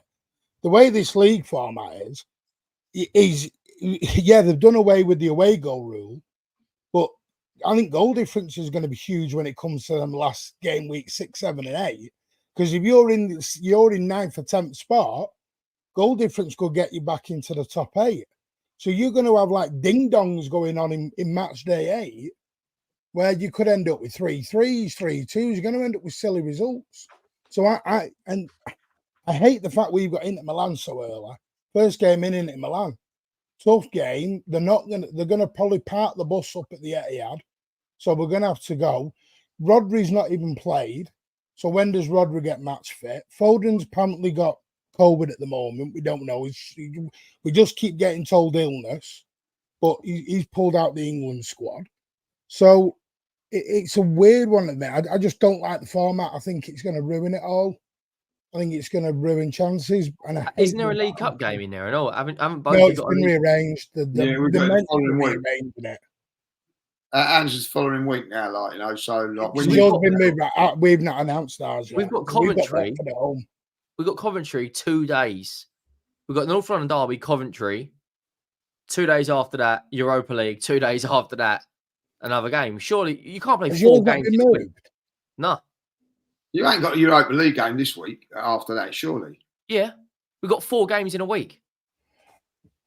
No, I thought they'd moved the fixtures. They've moved the fixture. 4 games in a week. What? Yeah, they've not. The club haven't tweeted anything out. We've got the North London derby on the 15th, Coventry on the 17th. Oh, hang on, they've moved it. Yeah, it's all like they have moved it. Yeah, but we still got. It's got to be confirmed on our Watford fixture at the minute. Oh, hang on. So we've got 4 games in 11 days. Yeah. So we've got North London derby, Coventry on the 17th, Brentford on the 21st, Qarabag on the 26th, Man United on the 29th, and Fernavos on the 2nd. So in 15 days, we've got 6 games. Surely that Bearing in mind, Dominic Solanke's already broken. It's a madness, man. It's a madness.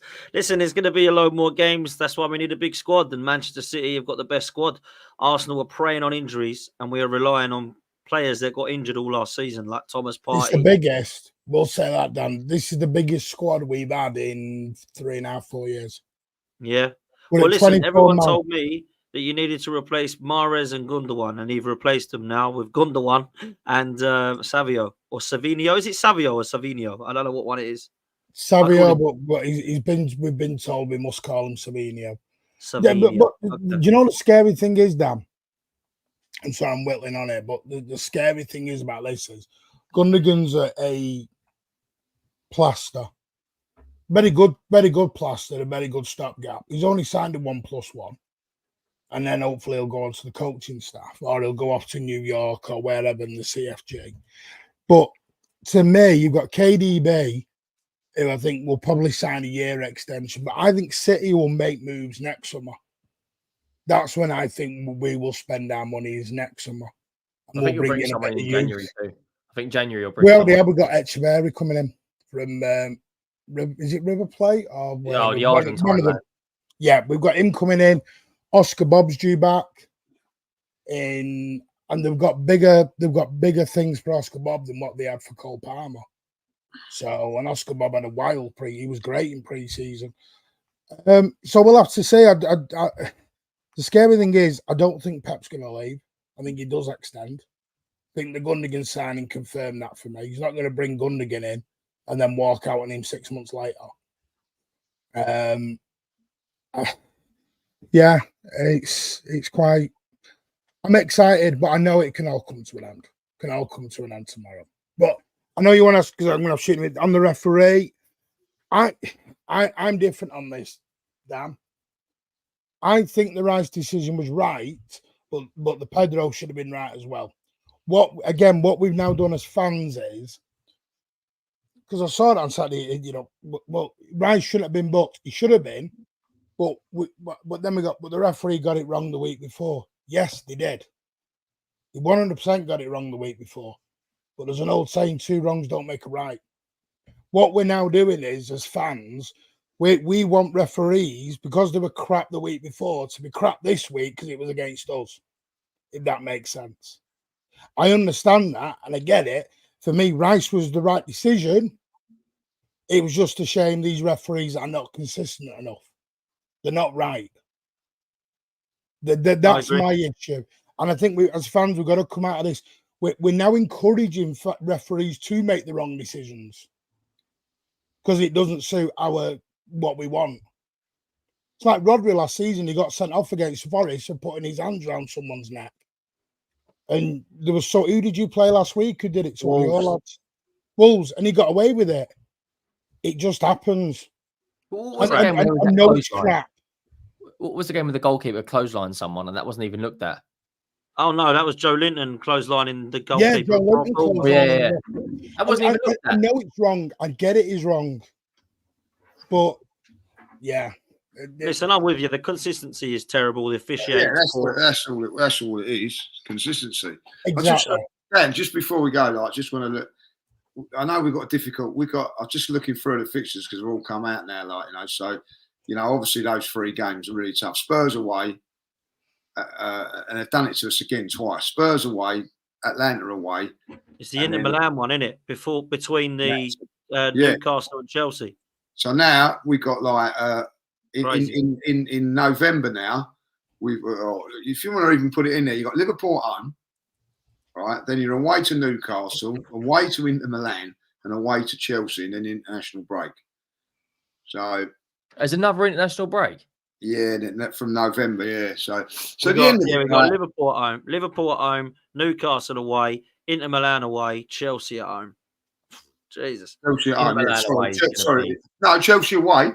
Oh, is it Chelsea away? It is Chelsea away. Bloody hell! You won't beat Inter. You won't beat Inter at the San Siro. No chance. It's 3 games away from home again, and I believe now also Arsenal are meant to be playing Bournemouth on Sunday. It's going to be a Saturday. So let's fix your pile up there, you know what I mean. And you've got to have a big, strong squad for that, and we haven't. Dan, you look like you want the world to just swallow you there, mate. But I'm so deflated, bro. Honestly, I'm so deflated. It's not even that that's deflating me. I'm just so disappointed by our lack of ambition at the club. I just don't think we want it. I think Man City, well, all the Man City fans I'm looking at are going, oh, thank God Arsenal aren't a serious club.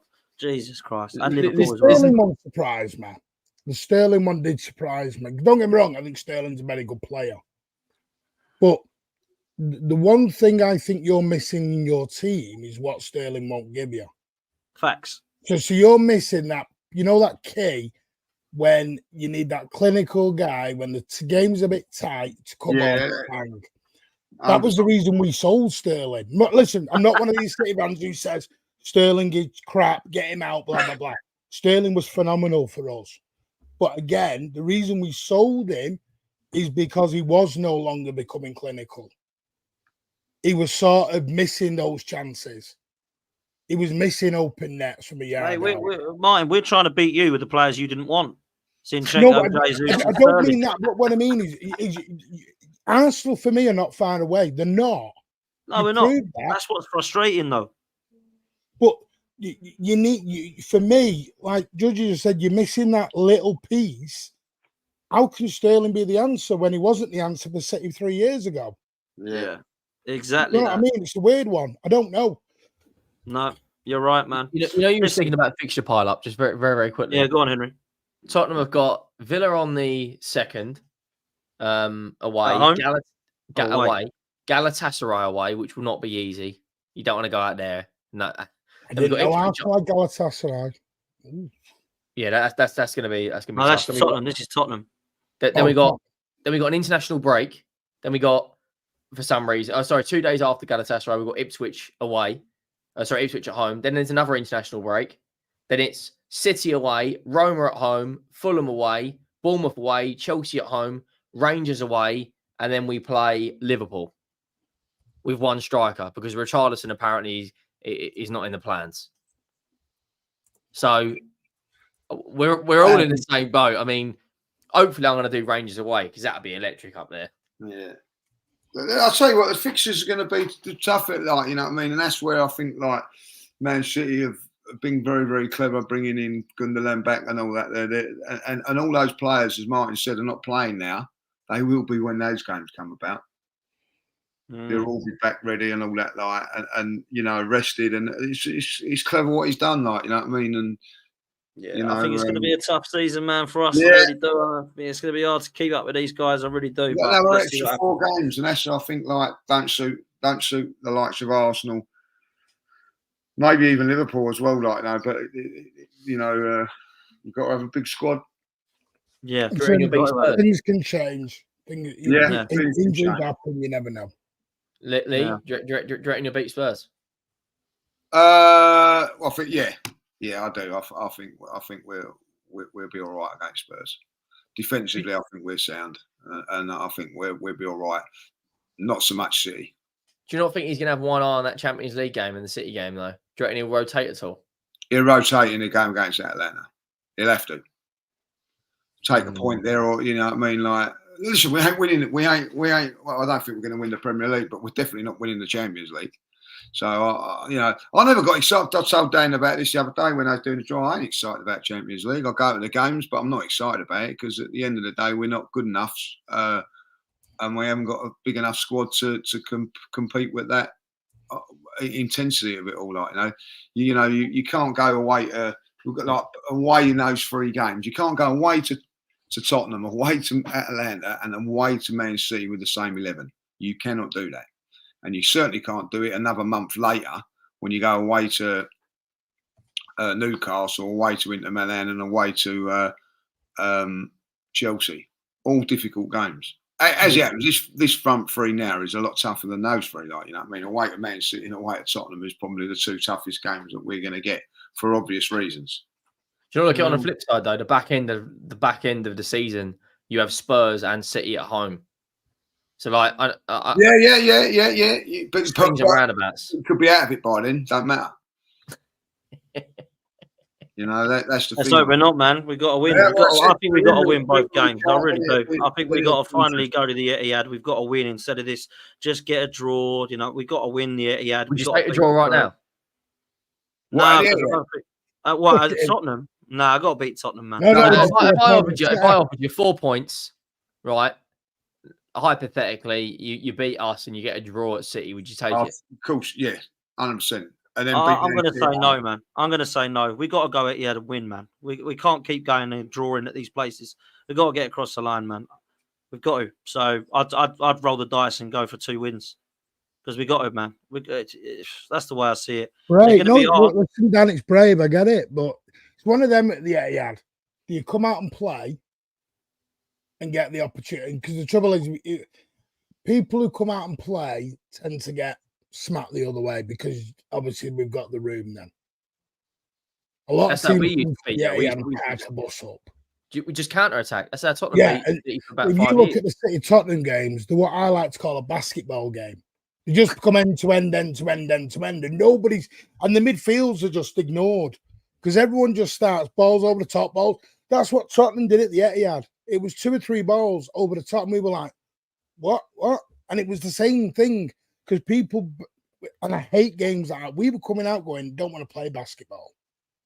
We hate why because I hate this end-to-end stuff because it doesn't suit City. But this season, it does seem to suit us a bit more. We've gone to this where, all right, you want to play because I think Pep's because every team that came to the Etihad played a low block nearly. They were all coming with a 5-man, 6-man wall. So Pep's probably when you're trying to play tippy-tapper football, well, if you've got a 6-man wall in front of you, they're quite happily going to let you throw a 5-yard pass to the right. They'll let you do it all day because they're just going to watch you. The game ball's in front. So when you've got them quick, nippy wingers where you can get in round the back, that's why we changed and we went to the overlapping fullbacks, was to get in behind the back 5. And it worked a little bit. So that's, I suppose, it depends because to me, I'm going to be sound really weird now, but I do think Arsenal probably do need to win. Yep. I do think Arsenal need to win at the Etihad. I'll take a draw and beat you at home. The morale boost you'll get from beating them at the Etihad will be massive. Yeah, first team to do it in 2 years. Imagine 2.5 years. The reason it's not easy is because it's not easy beating them up there, is it? So it's not easy beating you at your place. No, you know what I mean. But I'll state it now that Arsenal will drop more points at home than City. Yeah, I agree with that. That's why I think we've got to win. That's why I think we've got to beat City. Yeah, maybe. Let's see. We'll wait and see. Let's beat Spurs first, and then we'll go. Yeah, exactly. We could talk about that next week. Listen, big up to all of you for coming on, man. I really appreciate it, and thanks to obviously Flawless and Dan as well. Make sure you go follow both these guys, man. Make sure you go follow Martin at the Mancunian Way, doing great stuff over there, all City content, and also Henry Talks Football as well, or Henry Wright TV, doing both channels now for Spurs content and football content as well. Big up to Dan for coming on. Big up to Flawless for coming on. Make sure you go follow myself at Football's 12th Man. I'll be back tonight at 8 p.m. for Race for Europe show of all the guys. They'll be back. And Lee, I'll let you say goodbye and have the last word, mate. Yeah, listen, enjoy the break. Whether we win at the Etihad or not, the season is far from over.